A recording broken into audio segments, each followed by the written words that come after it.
ದೇಸಿ ತಳಿಗಳ ಸಂಗ್ರಹಣೆ, ಸಂರಕ್ಷಣೆ, ಮರುಬಳಕೆ, ಮಣ್ಣಿನ ಮಹತ್ವ ಸಾರುವ ಹಾಗೂ ಮರೆತು ಹೋದ ಖಾದ್ಯಗಳನ್ನ ಎಲ್ಲರ ತಟ್ಟೆಯಲ್ಲಿ ಪುನಃ ಕಾಣುವ ನಿಟ್ಟಿನಲ್ಲಿ ಅಂತಾರಾಷ್ಟ್ರೀಯ ವಾಣಿಜ್ಯ ಮೇಳ 2025 ಸಾವಯವ ಮತ್ತು ಸಿರಿಧಾನ್ಯವನ್ನ ಈ ವರ್ಷ ನಾವು ತ್ರಿಪುರವಾಸಿನಿ ಮೈದಾನದಲ್ಲಿ ಆಯೋಜಿಸಿದ್ದೇವೆ.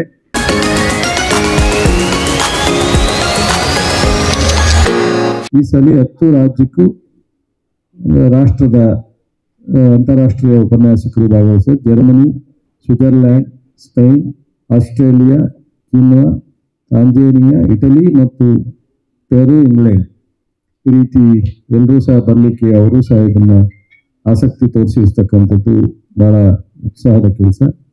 ಮತ್ತು ಈ ಕೃಷಿ ಮಂತ್ರಾಲಯದ ಹಿರಿಯ ಅಧಿಕಾರಿಗಳು ಅದು ಬಂದಾಗ ಹೇಳಿದ್ದಾರೆ. ಮತ್ತು ನಾವು 300ಕ್ಕೂ ಹೆಚ್ಚು ಮಳಿಗೆಗಳನ್ನ ಈ ಸಲ ಅಳವಡಿಸಿದ್ವಿ. ಸೊ 300ಕ್ಕೂ ಹೆಚ್ಚು ಮಳಿಗೆಗಳನ್ನು ಉತ್ಪಾದಕರು ಮತ್ತು ಮಾರುಕಟ್ಟೆದಾರರು ಈ ಸಭೆಗಳು ರೈತರು ಏನಾಗುತ್ತೆ 23ಕ್ಕೆ ಇನಾಗ್ರೇಷನ್ ಆದಮೇಲೆ ನಾವು 3 ದಿವಸ ಸಂಪೂರ್ಣವಾಗಿ ಅಲ್ಲಿ ಎಕ್ಸ್ಪೋರ್ಟ್ ಮಾಡ್ತಕ್ಕಂಥವ್ರಿಗೆ ಅವಕಾಶ ಇದೆ. ಸೊ ಡಿಸ್ಕಷನ್ ಮಾಡೋಕ್ಕೆ ಅವಕಾಶ ಇದೆ. ಈ ಕುಕಿಂಗ್ ಮಾಡೋ ತಿಳ್ಕೊಳ್ಳೋಕೆ ಅವಕಾಶ ಇದೆ. ಮತ್ತು ಈ ಮೌಲ್ಯವರ್ಧನೆ ಅಂತ ನಾವೇನು ಮಾಡ್ತೀವಿ, ಬ್ರ್ಯಾಂಡಿಂಗ್ ಇದೆಲ್ಲ, ಅದಕ್ಕೆ ಅಲ್ಲಿ ಹೆಚ್ಚು ಜನರು ತಿಳ್ಕೊಳ್ಳೋಕೆ ಅವಕಾಶ ಇದೆ. ಈ ಥರದ್ದೆಲ್ಲಕ್ಕೂ ಸಹ ಹೆಚ್ಚು ಒಂದು ಬಹಳ ಮಹತ್ವವಾದದ್ದು.